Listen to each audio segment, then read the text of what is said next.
Kasih karunia dan damai sejahtera dari Tuhan Allah Bapa kita dan dari anaknya Tuhan Yesus Kristus menyertai kamu sampai selamanya. Amin.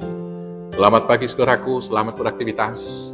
Mari kita dibimbing Tuhan melakukan semuanya itu dipandu firman-Nya dari 2 Timotius pasal 1, yaitu ayat 7. Tapi saya akan baca ayat 6 sampai dengan ayat 8. Demikianlah firman Tuhan.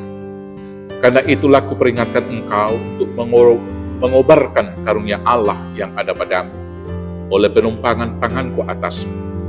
Sebab Allah memberikan kepada kita bukan roh ketakutan, melainkan roh yang membangkitkan kekuatan, kasih, dan ketertiban. Jadi janganlah malu bersaksi tentang Tuhan kita, dan janganlah malu karena aku seorang hukuman karena Dia, melainkan ikutlah menderita bagi Injilnya oleh kekuatan Allah. Demikianlah firman Tuhan. Saudaraku yang terkasih dalam Yesus Kristus, ketakutan itulah yang menghinggapi manusia ketika jatuh ke dalam dosa. Tetapi bahkan ketika mengikut Tuhan Yesus juga, ketakutan itu masih tetap menghantui. Kita mengingat ketika murid-murid naik perahu, dan kemudian di malam itu datang angin yang kencang, maka terjadilah gelombang besar dan Tuhan Yesus berjalan di atas air tersebut. Mereka ketakutan dan mengatakan itu hantu. Maka Tuhan mengatakan jangan takut, ini aku. Setelah Tuhan Yesus mati, murid-murid pada ketakutan. Mereka berpikir, selesai sudahnya, game's over. Tangan dong besi hirimota. Mereka semuanya bersembunyi. Tetapi ketika Roh Kudus turun atas mereka, mereka memiliki keberanian.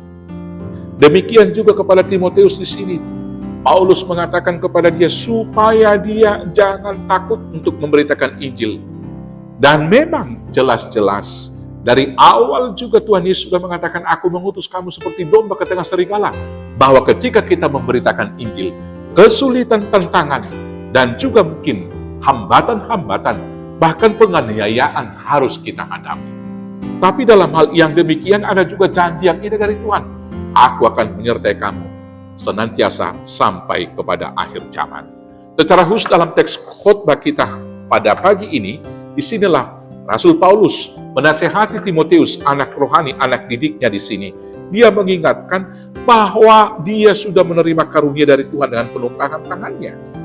Dan dalam penumpangan tangan itu, Tuhan memberikan roh kepadanya, yaitu membangkitkan kekuatan. Roh yang membangkitkan kasih, dan roh yang memberikan ketertiban di dalam kehidupan. Maka tidak perlu takut untuk bersaksi, karena Dia akan menyelamatkan kita dan menyertai kita. Saudara-saudaraku yang terkasih, mungkin karena alasan ada hambatan dari masyarakat, orang lebih banyak memilih diam sekarang ini, walaupun dia percaya kepada Tuhan, tapi ketakutan untuk bersaksi. Ada orang yang takut mungkin akan susah promosi jabatan, maka dia tidak bahkan menunjukkan jati diri sebagai orang Kristen. Hari ini firman Tuhan mengatakan, sebab Allah memberikan kepada kita bukan roh ketakutan, tetapi roh yang membangkitkan kekuatan. Maka mari kita dengan semangat dan kekuatan yang dari Tuhan, dengan semangat yang menyala-nyala, tetap menyaksikan bahwa Yesus adalah juru selamat satu-satunya. Tetapi dalam bersaksi itu kita harus tertib, tidak harus mengganggu orang lain, karena peribadahan kita mungkin yang bergemuruh dan membuat orang lain tidak suka kepada kita. Tetapi semuanya harus kita alasi dan kita dasari di atas cinta kasih. Untuk itulah kita dipanggil bersaksi.